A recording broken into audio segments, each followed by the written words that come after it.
We open on the Gilmores at their weekly Friday night dinner. Hopefully this one goes better than the dinner from the first episode.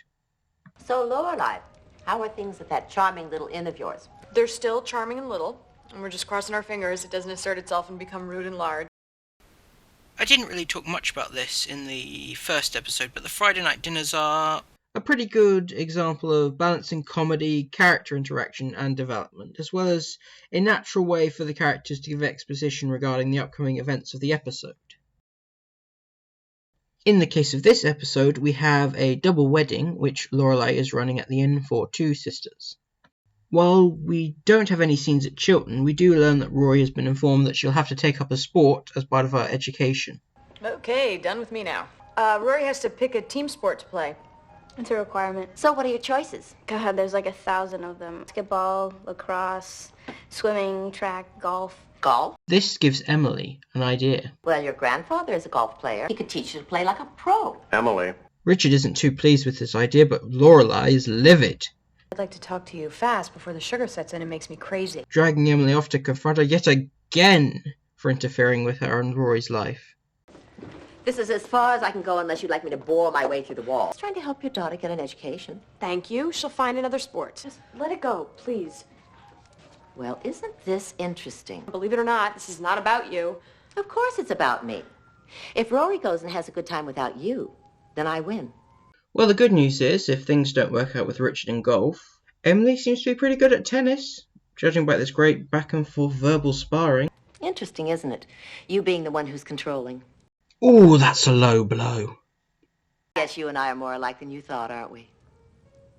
What I love about the drama and conflict in this series is how well the characters are written. Even if you side with one of them, both Lorelai and Emily have understandable arguments. Then let her go. She won't enjoy it, Mom. Well, why don't we just let Rory decide? There is an attempt to make Emily more of an antagonist in this situation, given the pleasure she seems to take out of Lorelai's discomfort. However, there is still an attempt to show the audience her perspective and why exactly she is behaving this way. Though I won't lie, it's still a bit much. Regardless of their feelings on the situation, the two of them realise it's not about them. It's about helping Rory's education, and as a bonus she gets to spend more time with her grandfather, so ultimately they accept. You win. Thank you. The following day we see Lorelai preparing the wedding at the inn, having to deal with the complaints of the two twin sisters getting married, as well as trying to help their poor mother who is just done with them. Oh, they're just excited. They're spoiled. And they won't move away.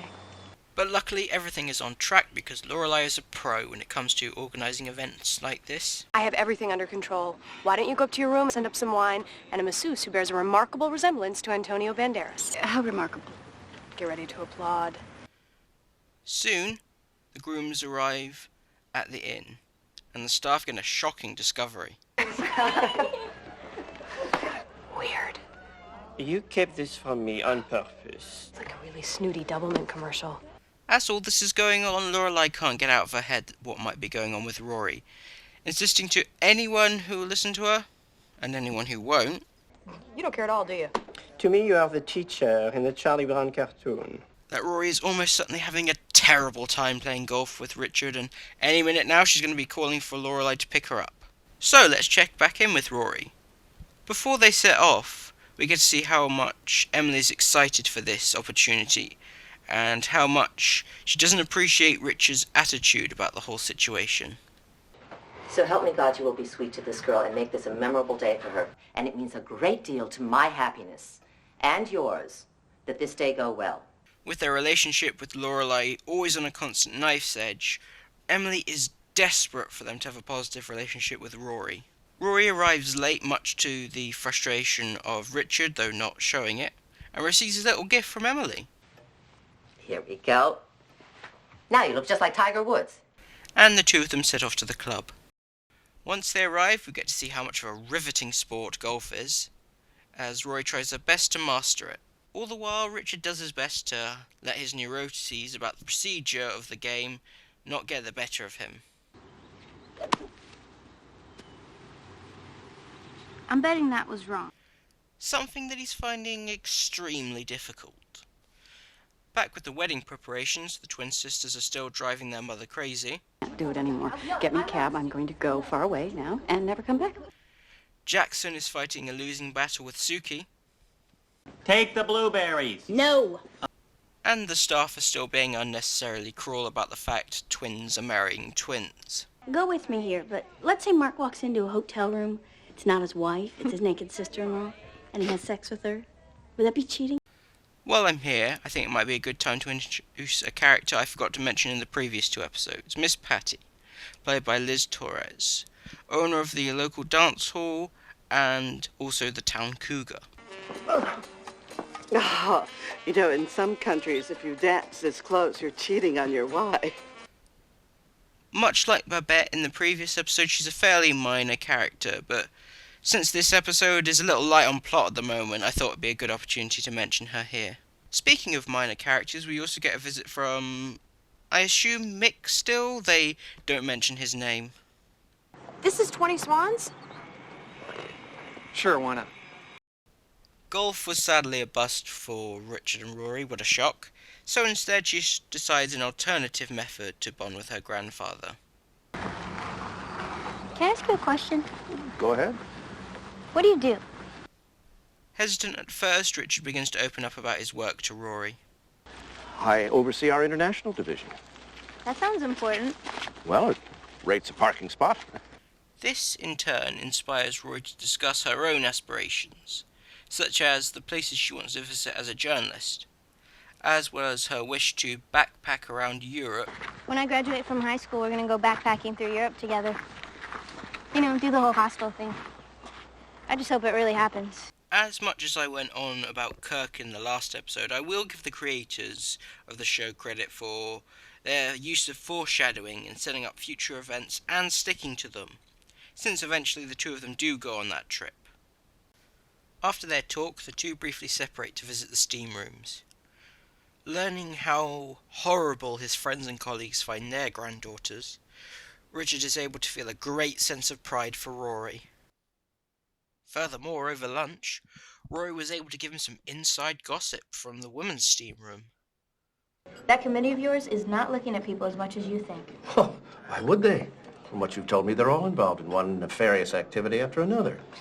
This episode does a great job in establishing a personal bond between these 2, and helps to get Richard out of his shell.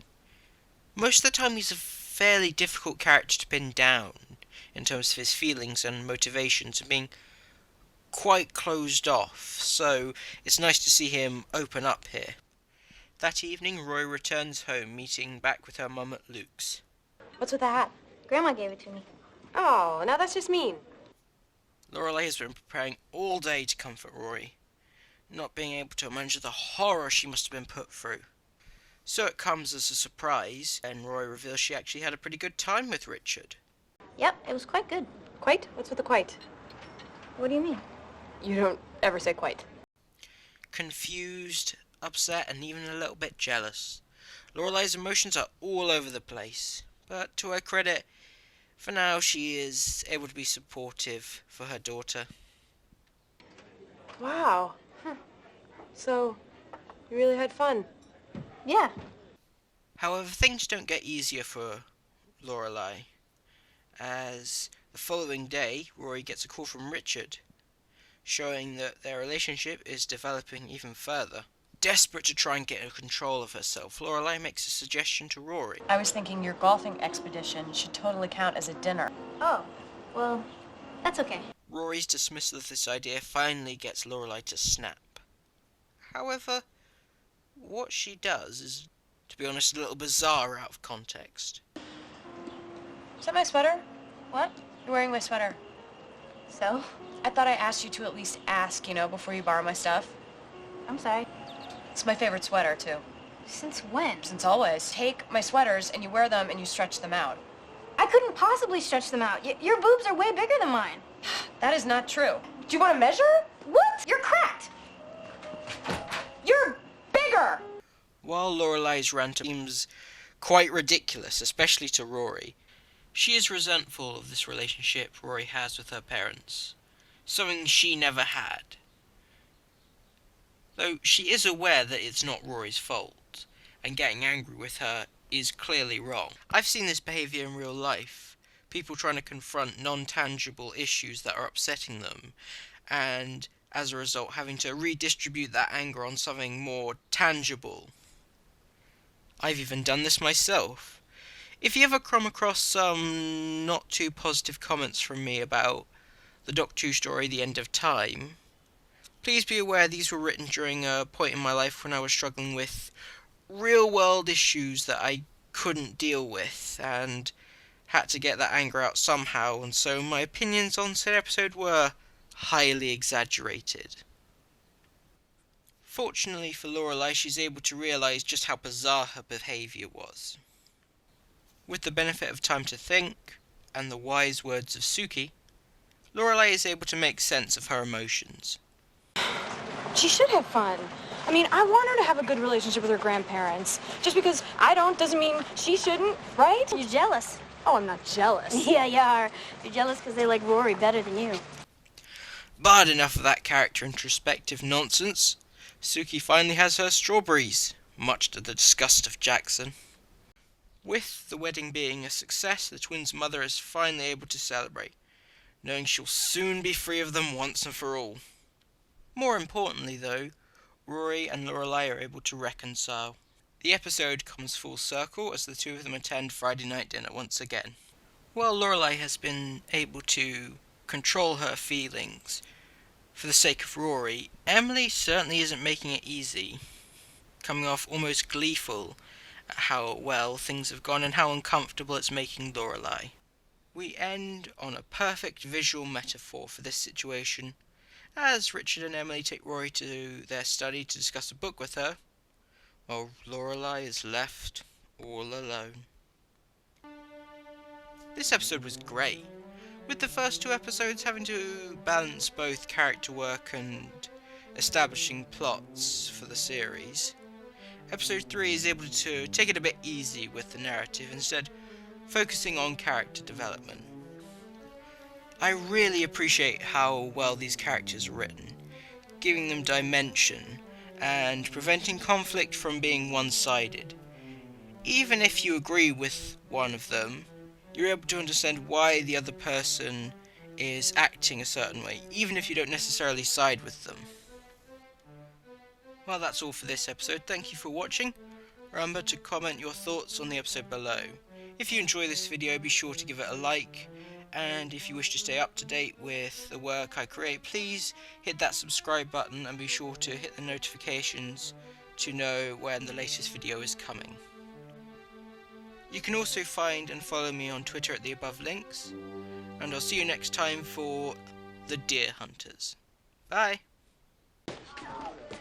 You have to get them all settled in. I'm not talking to them. Yes, you are. Well, I'm not talking to them nicely.